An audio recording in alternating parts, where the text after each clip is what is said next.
N'oubliez pas de liker la vidéo si elle vous a plu et si vous êtes nouveau parmi nous, n'hésitez pas à vous abonner en activant la cloche des notifications pour ne louper aucune de nos futures vidéos.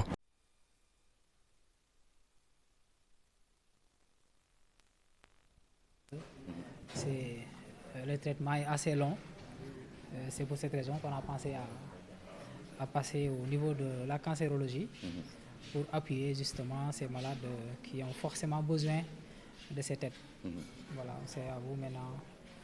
Yéen ñi fi nekk yéen a ñu mën a wax si seen patientèle bi ñan la ñu mën a appuyer ñan ñoo gën a soxla ñëpp a soxla mais ñu gën a soxla voilà c'est ça.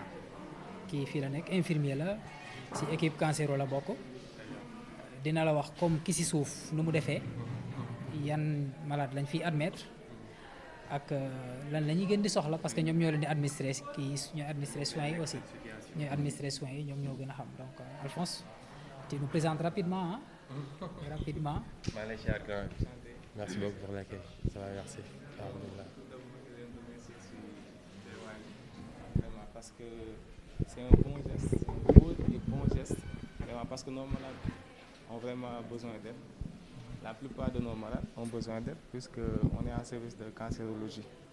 On sait tous ce que c'est un cancer. À peu près, on a un aperçu de ce que c'est un cancer. Et donc, ce sont des maladies chroniques.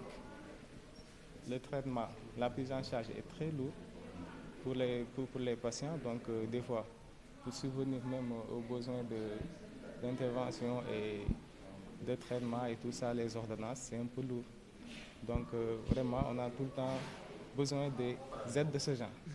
Vraiment. Donc, bon, il y a une procédure quand même. Il y a une procédure parce que tout patient qui n'est pas en mesure d'assurer tous les frais d'hôpital doit en parler au service social et après l'aide va suivre effectivement.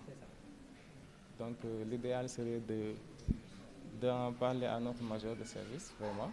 C'est elle qui est un peu en charge de tout ce qui est administratif dans ce service.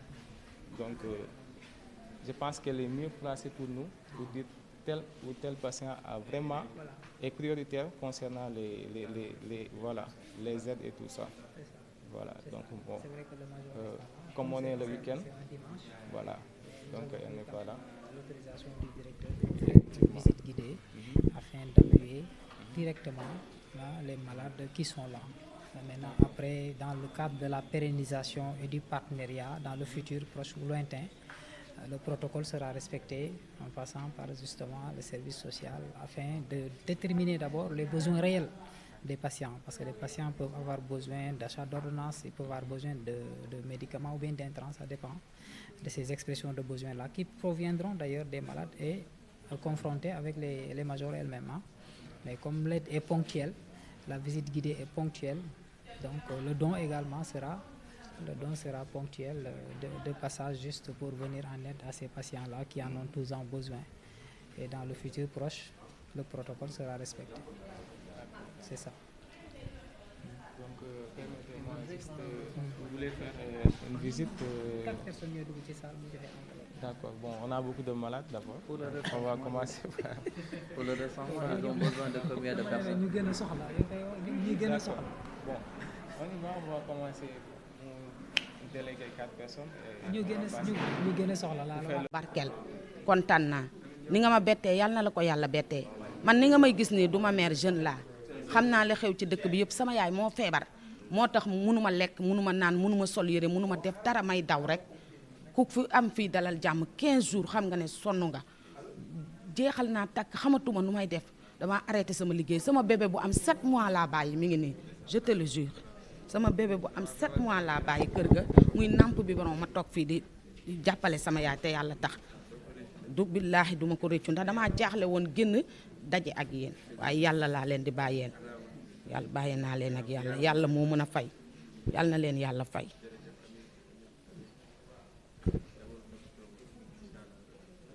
wala sama bébé bu am 7 mois laa bàyyi kër ga ci màggal gi rek laa am doom moo tax man la duma mère mais ni ma habillé woon ni boo leen gisee da ngeen di yaakaar ne maa ngi 3e âge ci jeunesse bi laa bokk xam naa li xew lépp dama leen di suivre internet ak lépp yàlla na la yàlla yokk ba nga yëg ko ci barke weeru koor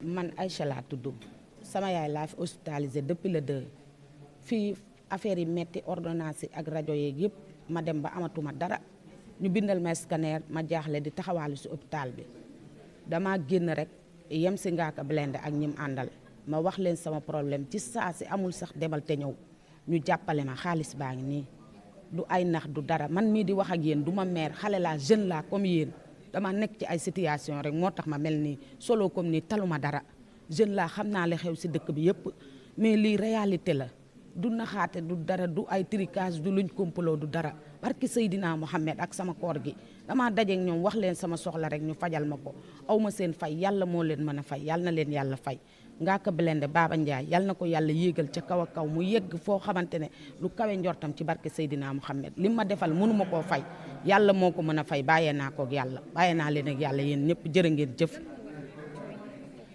jooy yi li ko waral damaa jaaxle woon jaxasoo moo tax dama ne si jaaxle di génn di taxawaalu nii si hôpital bi xaw ma nu may def ñu war a scanner sama yaay léegi si scanner bi la traitement bi di basé wu te aw ma lu ma ko fayee loolu moo waral jooy yi waaw.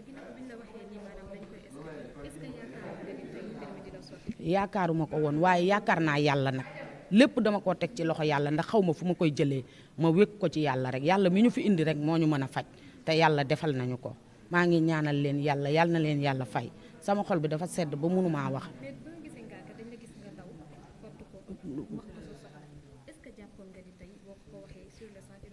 waaw yaakaaroon naa ko nag ndax am yaakaar moo tax ma topp leen dama gis ngeen ñu def groupe kii rek ma topp si ma laaj leen lan la ñu ne ma social ma ne ko man dama am cas si saa si lañ ma ko fajal mi ngi nii preuve baa ngi nii 50 000 francs mi ngi nii moom lañ ma jox aw ma seen fay yàlla moo mën a fay yàlla na leen yàlla fay Ngaaka yàlla na ko yàlla yéegal fu kawe njortam ci barke Seydina Mohamed. acte bu noble mënut a weesu lii noblesse mënu ko romb vraiment kontaan naa ci moom trop yàlla moo mën a fay yàlla na ko yàlla fay waaw merci beaucoup. N'oubliez pas de liker la vidéo si elle vous a plu et si vous êtes nouveau parmi nous, n'hésitez pas à vous abonner en activant la cloche des notifications pour ne louper aucune de nos futures vidéos.